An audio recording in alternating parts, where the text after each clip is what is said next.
Hello everyone, this video is going to explain the film Interstellar's ending, Edmund's desert planet, and about what happens to the characters and mankind after the film ends.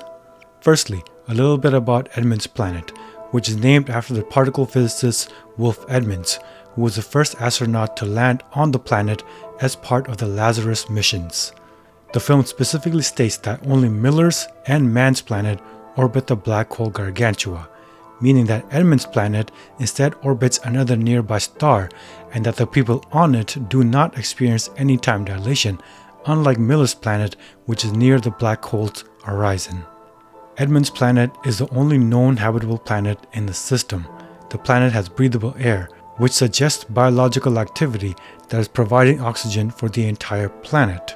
As oxygen is produced as a byproduct of photosynthesis, a process primarily performed by plants and certain types of bacteria, this could mean the presence of some life form.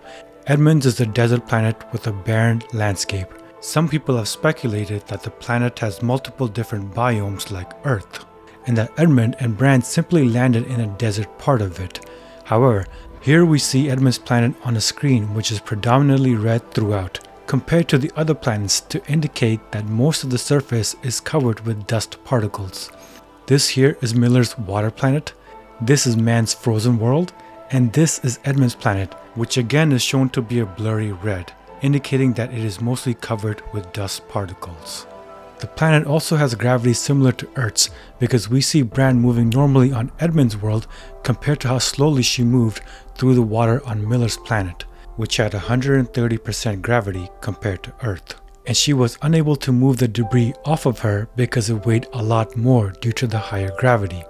The reason why Edmund's beacon stopped transmitting was because a rockslide killed Dr. Edmunds and destroyed his pod. Although this is most likely the reason how Edmund died, another story is that he died of old age. Let me explain. Cooper and Brand lost 23 years on Miller's planet due to time dilation, which is evident in Romilly's drastic aging. Then Cooper and Brand lost another 50 years around Gargantua, plus the 2 years it took for the Endurance ship to get to the wormhole from Earth, plus the additional 10 years since the original Lazarus missions. This adds up to well over 80 years in total. Assuming that Edmunds was around 40 when he left, he easily could have died from old age before Brand arrived, because there is no time dilation on Edmund's world. And the rock slide would simply explain the destruction of the equipment, which is why the beacon stopped transmitting. However, this is just a theory, and the film strongly hinted that Edmunds died in the rock slide. Cooper Station is currently orbiting Saturn and will eventually go through the wormhole and enter the Gargantuan star system, because humanity cannot live in space stations forever, as essential resources like water and oxygen will eventually run out and mankind needs a new home. But Cooper has there first by stealing the next generation Advanced Ranger and promptly going for the wormhole. The reason why the space stations have not gone through the wormhole yet, even though 50 years have passed since Murph solved the gravity equation, is because it takes a long time to gather the human species, put them onto multiple space stations to forever leave their homeworld, and then travel across space in massive stations that would be much slower than the Endurance spacecraft.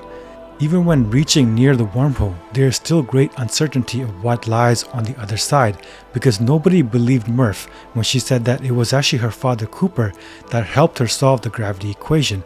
That is, until he and Tars reappear near Saturn. In the meantime, Murph says that Brand is probably preparing for the long sleep.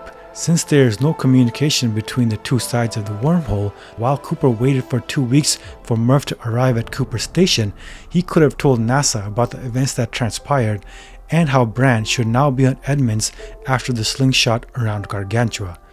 Brand, on the other hand, does not know that Cooper Station was able to lift off from Earth and is currently orbiting Saturn, so she believes that nobody is coming to Edmund's planet and will initiate Plan B, or what she called a population bomb. Plan B, population bomb. By incubating the first 10 eggs out of the 500 fertilized eggs that weigh just under 900 kilos, she will raise the first batch of children herself and then use surrogacy to exponentially increase the population until there is a colony of hundreds within 30 years. However, Cooper will reach her around the beginning of her process because if you watch the film closely, they both slingshot around Gargantua, meaning they both experience time dilation of about 50 years.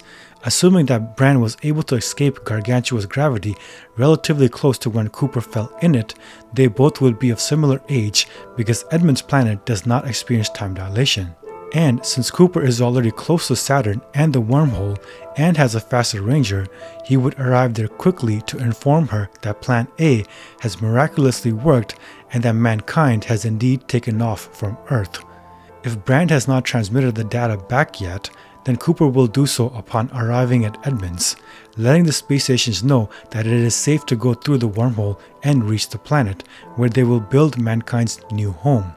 Bran and Cooper might even still continue with Plan B, suggesting that both plans work together to populate Edmund's world. Then, in the distant future, humanity will make remarkable discoveries on how Gargantua is the key to solving the final sequence of spacetime, then gain the ability to send messages into the past, create the tesseract that Cooper falls into, and generate the wormhole for their past selves. By harnessing the power of the singularity, humans will become fifth-dimensional beings capable of transcending space-time. This is known as a time paradox, which is a contradiction of cause and effect within time. Essentially, the events of the past are influenced by the characters in the future who engineered the wormhole and the tesseract in the past, which gives mankind access into new galaxy. But those same events are also responsible for the creation of their future selves.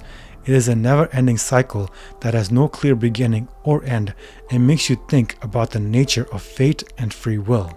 Mankind is forever stuck in this loop where the characters have no power over their actions and repeat the same sequence of events over and over again. I hope to make a video on film time paradox in the future as it is an interesting topic. However, this is it for now. Please subscribe to my channel to give it a boost and have a great day.